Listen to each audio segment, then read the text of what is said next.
RS brothers లో ఆషాఢం KG sale మళ్ళీ మొదలైంది. మరెన్నో క్రేజీ ఆఫర్స్ ఖైదీ చేయండి ఆర్ఎస్ బ్రదర్స్.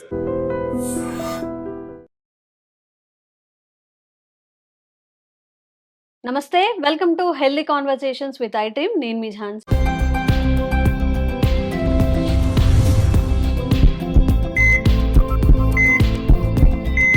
సో ఈరోజు మనతో ఉన్నారు హెర్బలిస్ట్ ఇంకా ట్రెడిషనల్ హీలర్ ఆంజనేయ రాజు గారు. ఎంతో మందికి ఆయుర్వేద వైద్యాన్ని అందిస్తున్నారు. చాలా ప్రకృతి పరంగా వచ్చే ఒక ఆకును అలమును తీసుకుని దాన్ని ఒక మెడిసిన్గా, ఒక అమృతం లాగా అందరి ప్రాణాలు కాపాడుతున్నారు. సో సార్తో మాట్లాడి ఈరోజు ఆటో ఇమ్యూన్ డిసీజెస్ గురించి కొంచెం తెలుసుకునే ప్రయత్నం చేద్దాం. నమస్తే సార్. నమస్కారం అండి. సార్, అసలు ఆటో ఇమ్యూన్ డిసీజెస్ అంటే ఏంటి? ఏవేవి ఆటో ఇమ్యూన్ డిసీజెస్ కిందకి వస్తాయి? అసలు ఎందుకు వస్తుంది ఈ ఆటో ఇమ్యూనిటీ లేక వస్తుందా? కారణాలు ఏంటి? అంటే ఈ ఆటో ఇమ్యూన్ అన్న పేరులోనే అర్థం హ్మ్. ఉందమ్మా. హ్మ్. ఆటో ఇమ్యూన్ అంటే ఇమ్యూనిటీని తగ్గిపోవటం వల్ల వచ్చే డిసీజెస్ అన్నమాట. ఓకే. అదే విధంగా హ్మ్. మీ బాడీలో ఏదైతే ఇమ్యూనిటీ సెల్స్ ఉన్నాయో హ్మ్. అవి మనకు వ్యతిరేకంగా వర్క్ చేస్తాయమ్మా. హ్మ్. హ్మ్. దానివల్ల ఏమవుతుందంటే అయితే ఇమ్యూనిటీ పెంచే సెల్స్ ఉన్నాయో వాటిని పుట్టకుండా చేస్తాయి. హ్మ్. దీనివల్ల ఇది ఒకసారి ఆటో ఇమ్యూన్ వస్తే అమ్మా ఇంకా లైఫ్ లాంగ్ తగ్గదనేది ఇవాళ మోడర్న్ మెడిసిన్‌లో చెప్తారు. హ్మ్. అందుచేత ఈ ఆటో ఇమ్యూన్ రావడానికి కారణం ఏంటంటే, ముందర ఆటో ఇమ్యూన్ ఎన్ని రకాలున్నాయో తెలుసుకుందామా? ఆటో సప్ ఇమ్యూన్‌లో కూడా రకాలున్నాయా అన్ని రకాలు చెప్పండి? కదమ్మా. క్యాన్సర్ కూడా మరి ఆటో ఇమ్యూన్‌లోకి వస్తుంది.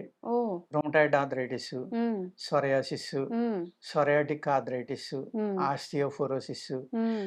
థైరాయిడ్‌లో కూడా హషిమోటో థైరాయిడ్ అని ఒకటి ఉందమ్మా. Hashimoto thyroid. హషిమోటో హ్మ్. మామూలు థైరాయిడ్, హషిమోటో. హ్మ్. అది ఆటో ఇమ్యూన్ మళ్ళీ. ఆ! మామూలు థైరాయిడ్ కన్నా అది కొంచెం ఇబ్బంది పెడుతుందనమాట. దానివల్ల అనేక రకాలు జ ఇంకా థైరాయిడ్ ఒకటే కాకుండా దానివల్ల అనేక రకాల వ్యాధులొస్తాయండి. హ్మ్. అది ఆటో ఇమ్యూన్. హ్మ్. ఎందుకంటే బాడీలో ఇమ్యూనిటీ తగ్గిపోయింది కాబట్టి ప్రతీదీ కూడా మన బాడీ మీద అటాక్ చేస్తుంది. హుహు. హ్మ్. అదే విధంగా హెపటైటిస్ సి, హ్మ్. హెపటైటిస్ బి, ఐబీఎస్ హ్మ్. లేకపోతే కొలైటిస్, హ్మ్. ఐబీఎస్‌లోనే కొలైటిస్ అంటారు కదమ్మా! హ్మ్. హ్మ్. అటువంటివి కూడా ఇయన్నీ కూడా ఆటో ఇమ్యూన్ ప్రాబ్లమ్స్ అన్నమాట. హ్మ్. ఈ ఆటో ఇమ్యూన్ ప్రాబ్లమ్ ఎందుకు వస్తుంది అంటే రీజన్ ఏంటంటేనండి, హ్మ్. మన బాడీలో ఎసిడిక్ నేచర్ పెరిగిపోయినప్పుడు, హ్మ్. అంటే పీహెచ్ పెరిగిపోయినప్పుడు గాని, బాగా తగ్గిపోయినప్పుడు గాని, మీ బాడీ యొక్క ఇమ్యూనిటీ తగ్గిపోతుంది. హ్మ్. పూర్వం ఎలా ఉండేదండి? 2 టైమ్స్ తినేవారు. అవును. 2 టైమ్స్ తిన్నప్పుడు ఏమయ్యేదంటే, మీ బాడీలో మీ స్టొమక్‌లో ఏదైతే గుడ్ బాక్టీరియా ఉందో, హ్మ్.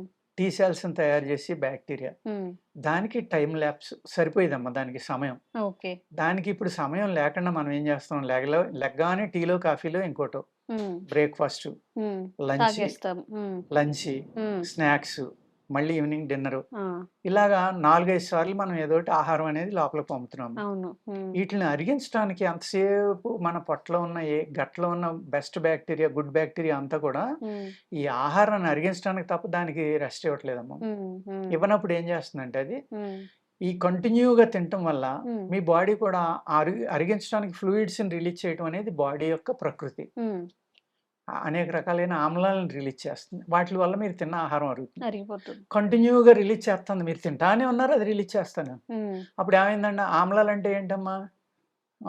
అంటే యాసిడ్స్ అండ్ యాసిడ్స్. ఎస్టర్స్. హ్మ్. ఆ యాసిడ్స్ ఏం చేస్తాయి, పెరిగి, పెరిగి, పెరిగి మీ బాడీలో పీహెచ్ పడిపోను, పెరిగిపోను. హ్మ్. అప్పుడు ఏమవుతుందమ్మా, మీ బాడీలో ఇమ్యూనిటీ అనేది మాక్సిమం తగ్గిపోతుంది. హ్మ్. హ్మ్. అప్పుడు ఆటో ఇమ్యూన్ ప్రాబ్లమ్స్ అనేది మీ బాడీని అటాక్ చేసి ఓకే. అతి తొందరగా మీకు ఆ వ్యాధిలోకి తీసుకెళ్ళడానికి ఆటిలకి అవకాశం ఇస్తున్నామనమాట మనం. ఏదైతే వీక్‌గా ఉంటుందో ఆ వీక్ పాయింట్‌కి రిలేటెడ్ డిసీజెస్ వస్తూ ఉంటాయా సార్? వస్తుందండి. హ్మ్. అందుకేంటంటే ఇప్పుడు చూడండి ఈ మధ్యన ఈ సెలబ్రిటీస్ గాని హ్మ్. చాలామంది ఆల్కలీన్ వాటర్ అని తాగుతున్నారు కదా! అవును. అవును. ఆల్కలీన్ వాటర్ అంటే అదేనమ్మా. హ్మ్. మీ బాడీని పీహెచ్ నుంచి నార్మల్‌లోకి తీసుకురావడమే ఆల్కలీన్ బాడీ అంటాం. ఓకే. అప్పుడు హ్మ్. మీ పీహెచ్ ఎంత ఉండాలంటే బాడీలో హ్మ్. యూరిన్ పీహెచ్ గాని, స్వెట్టింగ్ గాని, హ్మ్. మన ఉమ్ములో కూడా పీహెచ్ చూడొచ్చమ్మా. ఓహో! అది ఎంత ఉండాలంటే 6.6 నుంచి హ్మ్. 7.25, హ్మ్. 7.3 దాకా ఉంటే చాలా ఆరోగ్యంగా ఉన్నట్టు మీరు. ఓకే. మీకు ఆటో ఇమ్యూన్ ప్రాబ్లమ్ అనేది మీ బాడీలోకి రాదు. హ్మ్. హ్మ్. అందుచేత ఈ హ్మ్. ఆటో ఇమ్యూన్ అనేది బాడీలోకి రాకుండా ఉండటం కోసం హ్మ్. బేకింగ్ సోడా అద్భుతంగా పనిచేస్తుంది. Baking soda. Baking okay. Soda. నార్మల్‌గా కేక్స్‌లోనో మీ లేకపోతే ఐ డ్రీమ్‌లో ఒక హ్మ్. అద్భుతాన్ని చెప్తున్నాను. ఆ! అది ఏంటంటేనమ్మా, మనం ఫిల్టర్ చేసుకొని తాగుతున్నాం వాటర్‌ని. ఆ! Zero B. దాని పేరు జీరో అనండి. అంటే జీరో అంటే దాని అర్థం ఏంటమ్మా? ఏం ఏమీ లేదు, లేవు. ఓకే. ఏమీ లేదు. మినరల్ వాటర్స్ అంటారా sir? Mineral water mineral water గాని కాదమ్మా అది. ఆ! మినరల్ వాటర్ ఎలా అవుతుంది? మినరల్ వాటర్ అంటే జీరో మినరల్స్ మినరల్సా? ఉండాలి. హ్మ్. జీరో అంటే ఏమీ లేవు అందులో. ఓకే. మినరల్ లేదు, బ్యాక్టీరియా లేదు, గుడ్డు లేదు, బ్యాడ్ లేదు. అంతా జీరో. హ్మ్. అయి తాగినా ఉపయోగం లేదండి. ఓన్లీ దాహం తీర్చుకోవడానికి తాగడం తప్ప. పూర్వం అయితే చెరువులు, నదులు, కాలువల ఎక్కడ పడితే అక్కడ తాగేవారు. వాటిల్లో అన్ని రకాలు ఉండేవి. కాల్షియం గాని, ఐరన్ గాని, మినరల్స్ అన్నీ ఉండేవి. ఆ! ఇప్పుడు అయ్యేం లేవు కదా! అందుచేత కీళ్ళ నొప్పులు, కాళ్ళ నొప్పులు రావడం, బాడీ ఏమో ఎస్టిక్‌లోకి వెళ్ళిపోవడం ఇయన్నీ హ్మ్. జరుగుతున్నాయి. హ్మ్. ఇక్కడ మీరు ఆ వాటర్ నిజంగా మీరు తాగాలంటే సిటీలో కష్టం అమ్మా. ఎందుకంటే బ్లీచింగ్ కలుపుతారు కాబట్టి అవును. ఫిల్టర్ చేసుకోకపోతే ఇంకా ప్రమాదం. హ్మ్. అందుకు పల్లెటూరులో ఉండేవాళ్ళు గాని, అవకాశం ఉన్నవాళ్ళు నూతి నీళ్ళు ఇలాంటివి తెచ్చుకునండి. హ్మ్. ఒక 10 లీటర్స్‌కమ్మా హ్మ్. ఒక 2 గ్రామ్స్ బేకింగ్ సోడా, హ్మ్. ఒక 2 గ్రామ్స్ సైంధవ 10 లీటర్స్‌కి. ఓకే. కొంచెం ఒక పావు లేదు, స్పూన్ మీరు అంటారా? ఒక 100 తెచ్చుకొని కలిపేసుకొని ఉంచుకోండి బాటిల్‌లో. హ్మ్. మీరు ఆ పాత్రలో పోసుకున్న వెంటనే 10 లీటర్స్ హ్మ్. ఒక చిన్న స్పూన్ అందులో కలిపేయండి అంతే. హ్మ్. That's all. హ్మ్. అది ఆల్కలీన్ వాటర్ అయిపోతుంది. అంతేనా? అంతే. ఇంకేం అవసరం లేదు. ఏం అవసరం లేదండి. ఓకే. అది ఆల్కలీన్ వాటర్ అయిపోతుంది. హ్మ్. అందులో ఇంకా టాక్సిన్స్ ఉన్నాయని డౌట్ వచ్చింది. హ్మ్. ఒక సిల్వర్ మన రాగి ప్లేట్ అందులో పడేయండి. ఒక రాగి గ్లాసు. హ్మ్. అప్పుడు అందులో ఉన్న హై మెటల్స్ గాని, అంటే హై యాసిడ్స్ లాంటివి ఉంటే హ్మ్. రాగి ప్లేట్ నీళ్ళలో ఏస్తే కలర్ ఎందుకు మారుతుందో తెలుసమ్మా మీకు? ఆ క్లోరైడ్స్‌ని, సల్ఫేట్స్‌ని అది అబ్జర్వ్ చేసేసుకుంటుంది. హ్మ్. ఏయైతే మన శరీరానికి చెడు చేసి యాసిడ్స్ ఉన్నాయో హ్మ్. వాటిని అబ్జర్వ్ చేసుకొని రంగు మారుతుంది. ఓకే. మనం మళ్ళీ చింతపండు, నిమ్మకాయ పెట్టి కొడితే తళతళ మెరుస్తాం. మెరుస్తూ ఉంటది. యెస్. యెస్. అందుకు ఈ 2 కలపగా కూడా ఏమన్నా చెడు ఉంటే అది తీసేసుకుంటుంది. హుహు. ఈ విధమైన నీరు మీరు తాగారనుకోండి, హ్మ్. మీకు ఆటోమేటిక్‌గా మీ బాడీ ఆల్కలీన్‌లోనే ఉంటుంది ఎప్పుడు. ఓకే. ఓకే. అప్పుడు మీకు ఆటో ఇమ్యూన్ ప్రాబ్లమ్స్ రావండి. వాళ్ళేదైనా జనరల్‌గా యాడ్ ఇచ్చినప్పుడు కూడా ఇంత పెట్టి ఎలా తాగుతాం మనం? ఒక ఆ! బాటిల్‌కి 100 పెట్టి ఆల్కలైన్ వాటర్ తాగడం ఎలా అనుకుంటారు? 100 ఏంటమ్మా 10,000 కూడా ఉన్నాయంట అందులో. ఆ! ఆ! హ్మ్. మరి ఎవరో కోహ్లీ ఏదో రోజు ₹1,00,000 అవే నీళ్ళు తాగుతారు అని చెప్తారు. ₹1,00,000 అవును. తాగుతాడని చెప్తారు. అవునవును. మరి హ్మ్. ఉండుంటాయి అందులో. హ్మ్. ఎందుకంటే వాళ్ళున్న పొజిషన్‌లో ఏంటంటే వాడు తాగితేనే గొప్ప. ఎఫోర్డబుల్ అవును. తాగితేనే ఆడు గొప్ప. తాగితే కూడా ఆ కంపెనీకి పబ్లిసిటీ. అవును. 2 జరుగుతాయమ్మా. హ్మ్. హ్మ్. అంచేత ఏంటంటే ఒక సామాన్యుడు ఆరోగ్యంగా ఉండాలి. ఈ హ్మ్. ఆటో ఇమ్యూన్ ప్రాబ్లమ్స్ నుంచి బయటపడాలి అంటే యెస్. ప్రతి ఒక్కళ్ళు కూడా హ్మ్. ఇంట్లో అట్‌లీస్ట్ మీరు 0 అయినా ఈ కలుపుకోండి. ఆ! కలుపుకుంటే అట్‌లీస్ట్ మీ బాడీలో ఈ కలిపి తాగటం వల్ల హ్మ్. మీ బాడీలో ఉన్న ఎసిటిక్ నేచర్‌ని తగ్గిస్తాయి. తగ్గిస్తుంది. ఓకే. ఆటోమేటిక్‌గా ఆల్కలీన్‌లోకెళ్తారు. హ్మ్. హ్మ్. అంత అద్భుతమైన ఈ క్రియని హ్మ్. జస్ట్ ఆ 2 చేస్తాయండి. ఓకే. సార్ వెరీ ఆహారంలో సింపుల్. హ్మ్. ప్రతి సామాన్యుడు వాడుకోవచ్చు. ఇక్కడ ఓకే. డబ్బున్నోళ్ళు అక్కర్ల. హ్మ్. హ్మ్. Very simple. మీరు 200 గ్రాములు తెచ్చుకుంటే మీకు నియర్లీ 2 అందులో మంత్స్ ఎంతైతే మనకి మినరల్స్ అవన్నీ ఉంటాయో, ఇందులో కూడా మనం ఇలా చేసుకున్నప్పుడు ఇందులో కూడా అవి లభిస్తాయి. అవును. ఆ! రాక్ సాల్ట్‌లో కొన్ని వందల మినరల్స్ ఉంటాయమ్మా. హ్మ్.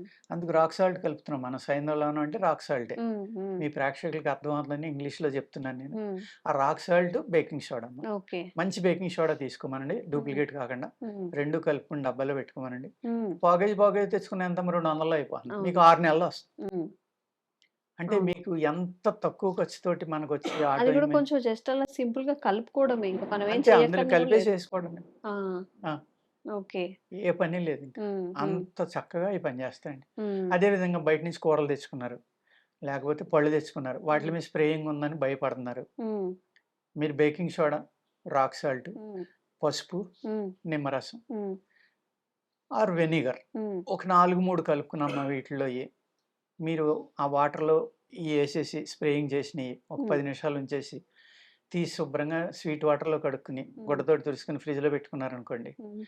ఆటిలికున్న అన్ని రకాలైన ఏది ఈ పురుగు మందులు, ఎరువులు, హ్మ్. క్రిములు ఇయన్నీ కూడా చచ్చిపోతాయండి. హ్మ్. చచ్చిపోయి మీకు 99% డైల్యూట్ అయిపోతాయమ్మా ఇయన్నీ. ఓకే. ఓకే. మీరు 90% అబోవ్ సేఫ్‌లోకెళ్ళిపోతారు. ఓకే.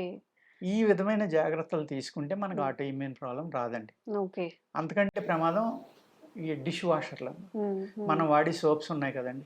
ఆ సోప్సు మనం తోమిన తర్వాత ఇప్పుడు పని వాళ్ళని పెట్టుకుంటాం మనం తోమలేకపోతే. హ్మ్. వాళ్ళు గబగబా తోమేసి పైప్ కింద పెట్టి కడిగేసి ఎళ్ళిపోతారు. అవును. ఆ సోప్ దానికి అంటుకుపోయిందనుకోండి, హ్మ్. ఎంత పవర్‌ఫుల్ కెమికల్స్ అమ్మా అయి.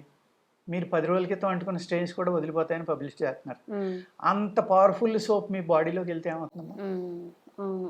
పేగులన్నీ పాడైపోతాయి. ఆ ఇంతకుముందు చక్కగా కెమికల్. వేరే మెథడ్స్ ఉండేవి. ఇప్పుడసలు ఎవరు అలా చేసేవాళ్ళు ఆవు కూడా లేరు. కచ్చికలు, పొయ్యిలో బూడిద, అవును. లేతే ఇసుక, అవును. మట్టి హ్మ్. అయి పెట్టి శుభ్రంగా గడ్డి పెట్టి తోమేవారు. హ్మ్. అయి అయి ఎళ్లి లోపలికెళ్తే ఇంకా మంచిదయి. హ్మ్. ధాతువులుంటాయి ఆటిల్లో. హ్మ్. హ్మ్. హ్మ్. ఓకే. ఈ వెళ్ళడం వల్ల ఏమవుతుంది, అల్సరైటిస్ కొలైటిస్, లేకపోతే రొమటాయిడ్ ఆర్థరైటిస్, లేకపోతే ఇవన్నిటికి ఆటోఇమ్యూన్ ప్రాబ్లమ్స్కి డిష్ వాష్, అదే మనం గిన్నెలు కడుక్కునే సబ్బులు, లేకపోతే మనం బట్టలు ఉతుక్కునే సర్ఫ్లు, ఇవన్నీ కూడా కారణం. ఒకవేళ చేసినా హై మంచిగా క్లీన్ కెమికల్స్ కదండి, చేసుకోవడం. చాలా పవర్ఫుల్ కెమికల్స్. కొన్ని ఎంత అవాయిడ్ చేద్దామన్నా లైఫ్ స్టైల్ ఒక భాగం అయిపోయాయి. అవును. డిష్ వాషర్లు కానీ, చాలా ప్లాస్టిక్ కానివ్వండి, ఎంత అవాయిడ్ చేద్దాం ప్లాస్టిక్ కూడా అనుకున్నా ప్రమాదం. ఏదో ఒక రూపంలో ప్లాస్టిక్ వస్తూనే ఉంటుంది. మనం ఉంటుంది. తినే పదార్థాల్లోనూ అవును. కొబ్బరి నీళ్ళు తెచ్చుకోవాలన్నా ఏదైనా కానీ. అవును. బట్ కాషియస్గా ఉండడం ఎంతైనా మంచిది అండి. మీకు ఏమైనా ఇలా రిలేటెడ్ ఇష్యూస్ కనుక ఫేస్ చేస్తుంటే, మీకు ఇంకా డౌట్స్ ఉంటే కనుక స్క్రీన్ మీద కనిపించే నంబర్స్కి కాల్ చేసి మీ డౌట్స్ని కూడా క్లారిఫై చేసుకోవచ్చు. ఇఫ్ మెడికేషన్ యూజ్ అయినా కానీ సార్ సజెస్ట్ చేస్తారు. మీకు ఎలాంటి డిసీజెస్ ఉన్నా కానీ తప్పకుండా ఆరోగ్యంగా ఉండే ప్రయత్నం అయితే వదలకండి. Thank you so much sir. నమస్తే. Sir, one life lesson what medicine has taught you. whatever you can do without expecting. But I really believe మన పాజిటివ్ యాటిట్యూడ్ ఉంటేనే మనం ఏదైనా సాధించగలం. గట్ని మనం కరెక్ట్గా డీల్ చేసినట్లయితే అది మనకి పాజిటివ్ హార్మోన్స్ని రిలీజ్ చేస్తుంది. షుగర్ వచ్చిన వాళ్ళ పరిస్థితి ఏంటి? పొట్ట దగ్గర పెరిగితే దాన్ని ఆండ్రాయిడ్ అంటారు, ఆండ్రాయిడ్ ఫోన్ కదా. అసలు థాట్స్ ఎందుకు వస్తాయి? బ్రెయిన్ డెడ్ అంటే దానికి ప్రపంచం అంతా కూడా కొన్ని నిర్దిష్టమైనటువంటి లక్షణాలు ఉంటాయి. మానసికంగా ధైర్యంగా ఉంటే క్యాన్సర్ జయించవచ్చు. You are a doctor for a cause sir, అంతే. వాళ్ళకి వచ్చిన ఆదాయం కాకుండా ఫ్రీ సర్వీస్ ఎంతమందికో చేస్తుంది.